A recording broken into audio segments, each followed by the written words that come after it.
Welcome to Inspired Conversations, Living the Legacy with Legends. My name is Unkarabile Mukoto and I am your host. It is not exaggeration that chronic disease is a threat to humanity and society, at the same level as nuclear weapons. But the question is, do we give full attention to chronic disease as much as it is a threat to our body, to our health? Today, these questions will be answered by Dr. Dumisani Mlambo, who is here to share more about what he's doing.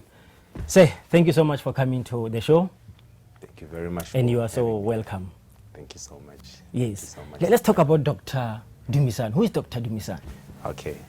So basically, the term doctor is actually a nickname that I acquired because of, let me not sound like I'm blowing my own horn, but because of the wonderful work that I've been doing in terms of helping people as far as health and wellness is concerned. So then they actually then began to call me, in Pretoria actually, that was some years ago, I think 3 years ago, they began to call me Dr. Doolittle because they took the first letters of my name, Do, and then they said I'm a little doc, in that I'm very much passionate in seeing people healthy, seeing people well, you know, pushing health and wellness holistically, and, you know, dedicating my entire life, time to doing such things. So then they began to call me Dr. Doolittle something, Dr. Dumisani. Even if I stopped them from saying, no, don't call me doctor, they still insisted, no, doctor, really. So, you know. But what are they saying? What is your background when it comes to health? All right, perfect. Well, I can start even from the time I was born. I was born in a very medical family. My mom being a nurse and my father being a lab technologist. And we were all very much into science. All of us as siblings and the majority of my family. So then from age 5, I was already learning. You know, like my bedroom, instead of having posters of superheroes, I had posters of the heart and the lungs, you know, the skeletal system and stuff. And then from there, went on to do medical missionary with the Seventh-day Adventist Church Institution, trained by Dr. Partington, and then Sister Sharon Como, just to mention a few people. Then from there, went on to work with Dr. Ngibulana in Mthatha, and then trained also with the Hebrew Israelites, that is from Mangwana Health and Wellness Institute. So then, for the past 7 years, I've just been very much active, hands-on, practical, diverse, and holistic. And I mean, and you believe that we have to, you know, have the revolution to reinvent healthcare and reverse chronic disease. Precisely. Tell me more about it. You see, now this now has come to the point whereby it has to be revolution because we are working against the system. Everything is systematic. I've gotten to the point whereby I no longer blame individuals for being addicted to certain things, for finding it difficult to let go of certain habits, because everything's working together. If you look at society, the psychosocial system, everything's working together to channel your perception towards particular types of foods and, you know, substances and stuff that are addictive. And once you delve yourself into that, like for instance, nobody really reads food labels. So there's a lot of cytotoxins in the foods that we eat that we know not of. And then once you delve into that, to come out, it's almost like trying to take the Egyptians, the Israelites out of Egypt. The moment they go to the desert, they rebelled against God's manna because there were still Egyptians inside within themselves. So now we need a revolution. We need a systematic, spontaneous, you know, uprising, revolution. Not to take up guns and bomb fast food outlets, but basically to now get hold of, you know, come back to our Eden, come back to Africa, come back to our indigenous ethnicity, you know, and then start to live holistic lives. And I believe that it comes to a point of acute disease and chronic disease, as you have mentioned. Precisely. And I want to know, because you said when you look back, you know, now, when you look now, it's not like from the back where we had that acute disease where it was easy, you know, to actually handle. Yes, but precisely. now when you look at the chronic disease, it's very complex. Yes. And you are saying we have to come up with a method of handling this. Oh, yes, precisely. What are those methods that actually can be easy for us? Okay, let's first start by maybe differentiating acute and chronic. Yes, definitely. Yes. So then now, an acute disease, you get bitten by a mosquito, you contract the pathogens or the bacteria or whatever that gives you the malaria, dengue, sleeping sickness. You know, these are things that can be cured by, let me say, herbs or medication, you know, whereby you apply a certain type of substance that can kill or boost your immune system to fight against that bacteria or those pathogens. But then now when it comes to chronic disease, it's NCD, non-communicable, self-inflicted. So now there's not one thing, in the majority of cases, there's not one thing that will give you diabetes, whether it's type 1 or type 2 or type 1.5. There's not one thing that will give you arthritis or rheumatism. It's multiple vectors. So that's why if you use the acute disease approach, whereby you can use a particular type of medication for malaria, but then now when it comes to diabetes, if you use that same approach, you won't really get it right, because there's no herb or drug that can replace lack of sunlight, that can replace pure water, that can replace exercise, that can replace sound sleep, that can replace vitamins, B complexes, the Ds, the Es and stuff. There's not one herb or some things like that can replace those things. So we need now a more diverse, sort of like institutionalized approach, whereby now we're starting from scratch to teach you how to live in order to avoid or reverse, and you know. And you know what I like is that you said that 7 out of 10, you know, top death, Yes. are actually the result of chronic disease. Yes, definitely. Can you maybe give us example of chronic disease? I think you just mentioned one now. Oh, yes. Can you just maybe, so that we can be aware of those? Oh yeah. So brain degeneration, your Alzheimer's, your bipolars, your autism, your ADHD, your ADD, your diabetes, whether it's the different types though, because now people take diabetes as maybe it's just one thing. Or you get type 1, type 1.5, type 2, gestation, steroid, congenital. So then those fall under metabolic syndrome. So then now once you have metabolic syndrome, it's like, it's a syndrome. It's weight loss, weight gain, it's constant tiredness, fatigue, it's blood sugar or insulin resistance, you know, it's autoimmune. So then all those fall under, you know, chronic diseases. Yeah. And you mentioned 3, when it comes to unconventional medicine. Yes. You have mentioned 3 things that we need to do, you Yes. know, to actually fight this chronic disease. Yes. And you mentioned that we have to realign our diet. Yes. And we need to change our behavior and also our lifestyle. Yes, most So I want us definitely. to talk about food. Yes, please. You know, because I believe that, you know, each and every one of us eat every day. Oh, definitely. We can't live without food. Oh, definitely. So just give us advice when it comes to that. How do we really eat well that we can handle this chronic disease? All right. The equation to that is very simple. Basically, make sure that it is something that God has made and that has got no packaging, that has got no patent, that has got no ingredients label, that basically is as natural as possible, and diverse colors. The problem today is that we're not seeing color in food. We're not diversifying in terms of colors, because all the different colors, whether it's purple in the grapes, whether it's red in your beetroot, whether it's the white in your cauliflower, all those are different substances called flavonoids or phytochemicals, or what you'll then hear sometimes the term antioxidants. So now those are anti-cancer, those are immune system boosting, those are detoxification, those are cell regeneration types of regenerative types of substances and chemicals that we find in these foods. So the more you diversify your colors and the more it is plant-based and pure, the better. So even with water, don't defile water by turning it into Red Bull or, you know, coffee. Before water, let's talk about, because I want to talk about the water on its own. Yes, but before water, I want to talk about the food. Yes. Now, is it safe? Because you spoke something very important about something that is plant based. Yes, sir. Now, does it mean we now have to focus on the food that we only plant and we don't buy from retail stores? Are we safe buying food from retail stores? So then now basically, because the demand outweighs supply, so I wouldn't really blame the farmers for trying to keep up with the heavy demand that's out there. So then them being few, having to supply an entire nation, 55 million of people worth of food, that means that they need to use now other methods of farming. That is now having to perhaps genetically modify so that the crops can withstand certain herbs and pests, certain pests, sorry. And then now having to, you know, try and boost the yield, having to, you know, defy the season. You know, certain foods are seasonal. So then, unfortunately now, you find an avocado throughout the year, you find grapes throughout the year, when you know that these things are seasonal.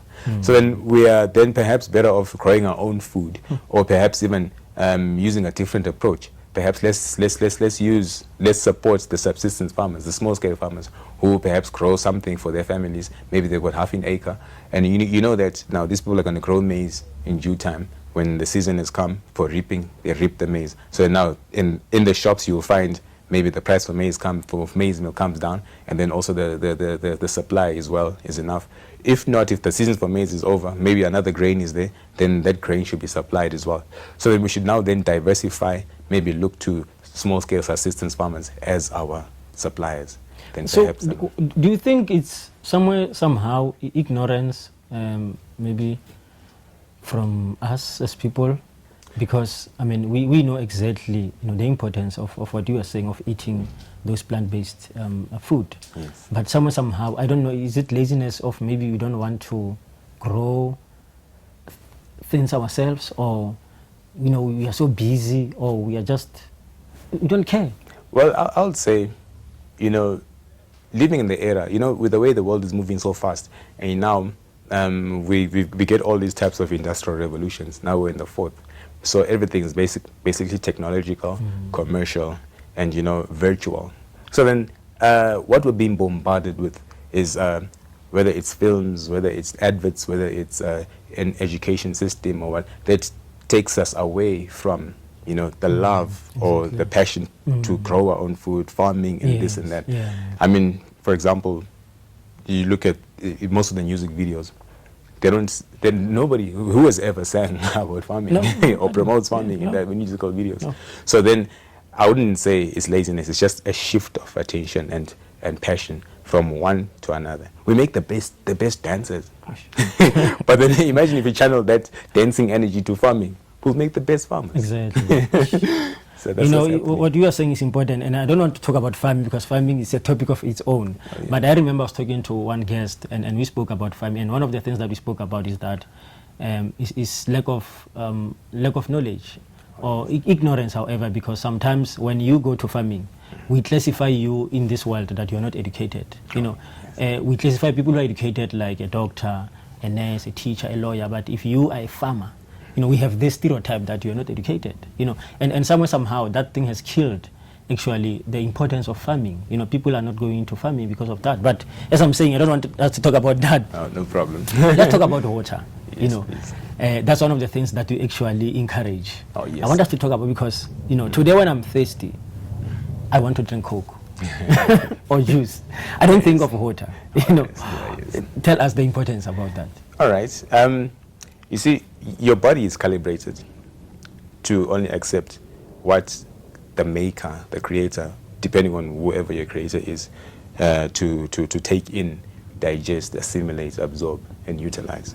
So then now, when water is in its simplest form, hydrogen to oxygen, and especially when it comes from a natural source, whereby it has all these other minerals, your magnesium, your potassium, your sodium, your iodine, just to mention a few, then it becomes perfect, because what water really does is replenishes. I mean, pretty much 70% water.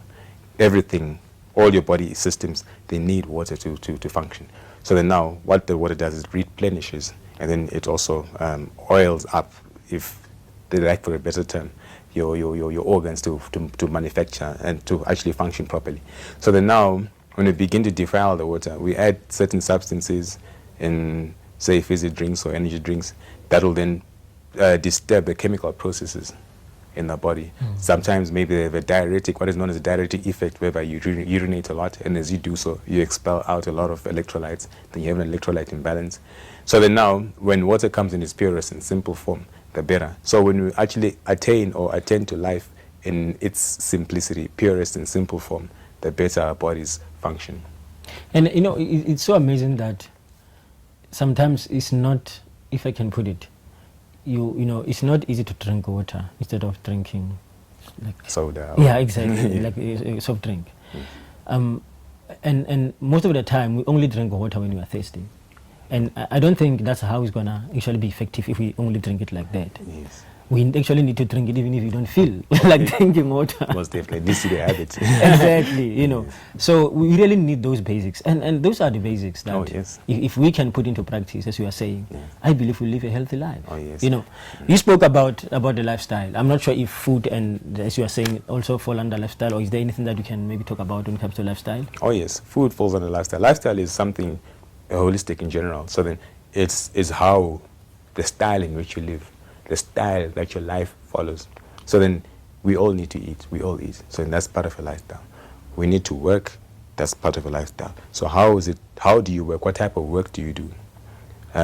We all need leisure. That's part of lifestyle. To have fun, part of lifestyle. Even right down to worship is part of lifestyle. So then now lifestyle is very diverse. That's why when one becomes a lifestyle coach, you're coaching one how to live and how to live accordingly to how your body was created, what your body was meant to do. So then we cannot give everybody the same type of lifestyle. There's a general guidelines, but then now, depending on the individual, gender, age, ethnicity, and all these things, you need to now specify and come right down, zoom in. So then European from Antarctica cannot have the same type of lifestyle as a bushman from Kalahari, because environment, ethnicity, all these things need to play a major role. So then now we need to now come back to the basics. Now, I want to know, Mr. Dumisani. Yes, sir.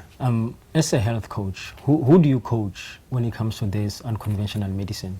Do you coach your patients? Do you coach your fellow colleague, like other doctors or those who are in the health department sector or health department? Who do you coach when it comes to this? No limits. Coach everybody and anybody, whether it's a health professional, whether it's a practicing doctor, whether it's nurses. I've got a lot of those people in my circles. A lot of them are my friends, actually. And I have worked with a medical doctor. Well, I've worked also with an alternative doctor. So then alternative, when I say alternative, that's the type of medical doctor who has done also health and wellness. So that becomes an alternative medicine practitioner. So then it's everybody from the children, old people, youth. There's no limits because we're all living beings. So we can't exclude or seclude other people. So this unconventional medicine, yes, sir. We are facing a pandemic at the moment as we speak. Yes, most definitely. Where does it fall when it comes to this COVID-19 that we are facing now? How does it play a role? Precisely, good question.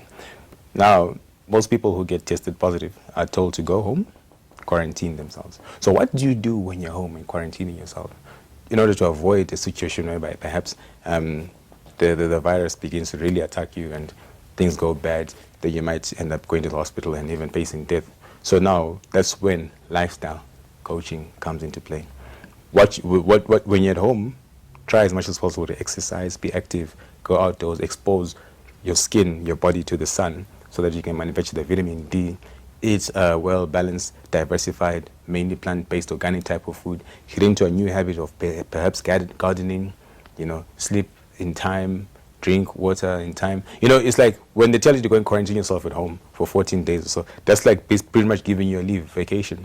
So, so utilize that time to make sure that you boost your immune system. You learn a lot of things, because holistic medicine or unconventional medicine is an institution on its own. One needs to be taught a lot of things than to just be healed. So there's lots of things to learn. Mr. Dumisani, thank you so much. I wish we had time. Unfortunately, we don't have a lot of time. It is a very serious topic that most of the time we don't talk about. Yes. And I believe that, we need such, especially as Africans. Oh, yes. We need this kind of knowledge. As you have said in the beginning, that many people are perishing because of lack of knowledge. Oh, definitely. So I think we need such kind of knowledge. But if people then who did not really find the whole information on our conversation, where can they get hold of you if they want to? Precisely. All right. So currently I'm in Wholesome Health Wellness Institute. That is in Boksburg in Bears Park. So you can go onto the website, www.wholesomehealth.co.za. Also, there is a landline there, so if anyone wants to get hold of me, feel free to call. I'm not a fussy person. I'm actually very loving. I prefer to interact with people, and so there's no strings attached. One is free to call, free to come, free to do an induction, and I can spend the whole day talking. Social media? Are you on social media? Yes, I personally am on Facebook as Dumisani Mlambo, but then we're working on the Facebook page. So far, the website is up and running. Then the Facebook page, now the graphic designer and the marketer are still working on that. Okay. But then so far, so good. The website is there, and the premises is there. Dumisani And Mlambo on as long Facebook. as I'm alive, yes. All right. Mr. Dumisani, as we are about to finish, Yes. I will just ask you, to work with me. I just want us to play some game. No problem. Just to finish off this wonderful conversation. Perfect. It's called Inspired Conversation Game. All right. So it's a very easy game, not very difficult. I'm not going to ask you a lot of hard questions. Don't ask me Nelson Mandela's shoes. No, not at all, not at all. Basically, I'm just gonna say some statement or read some statement. Yes, sir. And you're just gonna, just give me one word, two word, just to finish off the sentence. No. Just like that. All right. Yeah, it's very easy. Okay. And some of the things actually they come from our conversations. So it will not be a very difficult thing. Okay. Are you ready? Yeah. All right, let's go. Number one, chronic disease is a threat to humanity at the same level as? Weapons of mass destruction. Yes, good. You know your story. Yes, sir. This type of disease tend to be more complex and difficult to manage. This type of disease. Tend to be more complex, difficult to manage. Yes. What is that disease? Yes, that is chronic disease. Chronic disease, thank you.